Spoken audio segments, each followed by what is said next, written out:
Koschel. I'm the founder of Kindness Factory, which is all about kindness, as you probably know, because you're here subscribing from the Kindness Curriculum, which is one of our products in partnership with Kaplan, our very good friends at Kaplan.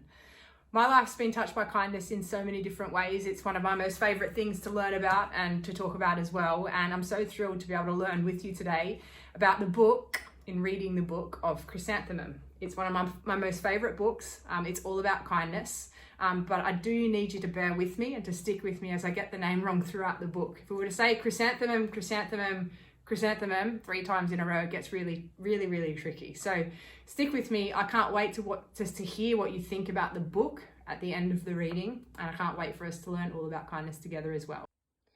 Crysanthemum by Kevin Hanks.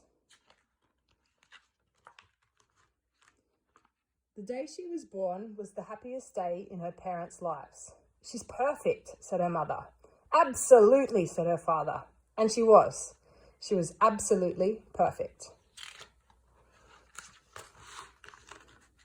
Her name must be everything she is, said her mother. Her name must be absolutely perfect, said her father. And it was. Chrysanthemum, her parents named her Chrysanthemum. Chrysanthemum grew and grew and grew. And when she was old enough to appreciate it, Chrysanthemum loved her name. She loved the way it sounded when her mother woke her up. She loved the way it sounded when her father called her for dinner. And she loved the way it sounded when she whispered it to herself in the bathroom mirror. Chrysanthemum, chrysanthemum, chrysanthemum. Chrysanthemum loved the way her name looked when it was written in ink on an envelope. She loved the way it looked when it was written with icing on her birthday cake. And she loved the way it looked when she wrote it herself with her fat orange crayon. Chrysanthemum, chrysanthemum, chrysanthemum. Chrysanthemum thought her name was absolutely perfect, and then she started school. On the first day, Chrysanthemum wore her sunniest dress and her brightest smile. She ran all the way. Hooray, said Chrysanthemum, school! But when Mrs. Chudd took roll call, everyone giggled upon hearing Chrysanthemum's name. It's so long, said Joe. It scarcely fits on your name tag, said Rita, pointing. I'm named after my grandmother, said Victoria. You're named after a flower. Chrysanthemum wilted. She did not think her name was absolutely perfect. She thought it was absolutely dreadful. The rest of the day wasn't much better. During nap time, Victoria raised her hand and informed Mrs. Chudd that Chrysanthemum's name was spelled with 13 letters. That's exactly half as many letters as there are in the entire alphabet, Victoria explained. Thank you for sharing that with us, Victoria, said Mrs. Chudd. Now put your head down. If I had a name like yours, I'd change it, Victoria said, as the students lined up to go home. I wish I could, thought Chrysanthemum miserably.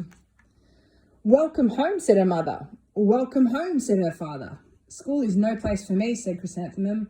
My name is too long. It scarcely fits on my name tag, and I'm named after a flower. Oh, pish, said her mother. Your name is beautiful. And precious and priceless and fascinating and winsome, said her father. It's everything you are, said her mother.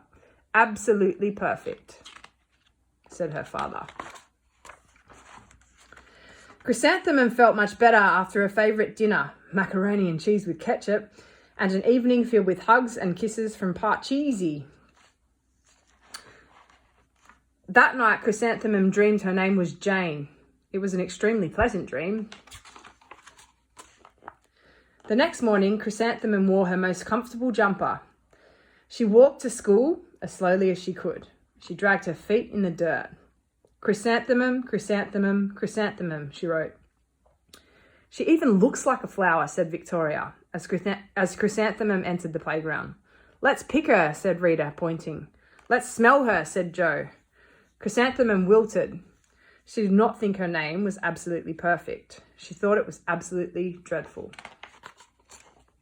The rest of the day was not much better. During nap time, Victoria raised her hand and said, A chrysanthemum is a flower. It lives in a garden with worms and other dirty things. Thank you for sharing that with us, Victoria, said Mrs. Chudd. Now put your head down.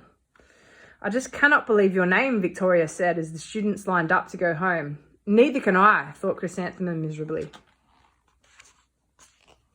Welcome home, said her mother. Welcome home, said her father. School is no place for me, said Chrysanthemum. They said I even look like a flower. They pretended to pick me and smell me. Oh, pish, said her mother. They're just jealous, and envious and begrudging and discontented and jaundiced, said her father. Who would be jealous of a name like yours, said her mother. After all, it's absolutely perfect, said her father. Chrysanthemum felt a trifle better after her favourite dessert, chocolate cake with buttercream frosting. Another evening filled with hugs and kisses from Pa Cheesy. That night, Chrysanthemum dreamed that she really was a chrysanthemum. She sprouted leaves and petals. Victoria picked her and plucked the leaves and petals one by one until there was nothing left but a scrawny stem. It was the worst nightmare of Chrysanthemum's life.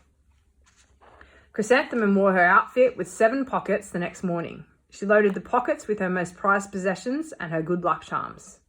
Chrysanthemum took the longest route possible to school. She stopped and stared at each and every flower. Chrysanthemum, chrysanthemum, chrysanthemum, the flowers seemed to say. That morning, the students were introduced to Mrs. Twinkle, the music teacher. Her voice was something out of a dream, as was everything else about her.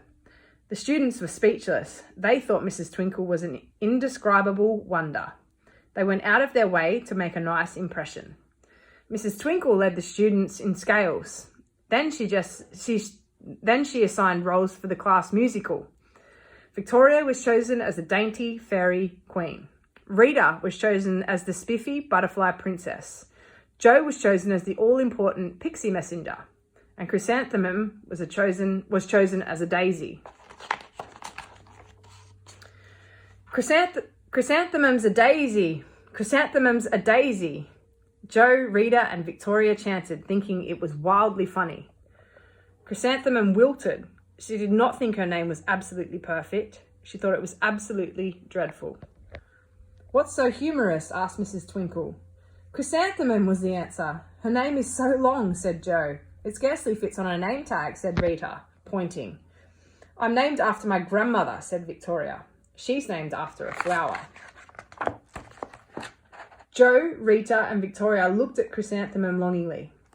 Call me Marigold, said Jo. I'm a carnation, said Rita, pointing. My name is Lily of the Valley, said Victoria. Chrysanthemum did not think her name was absolutely perfect. She knew it.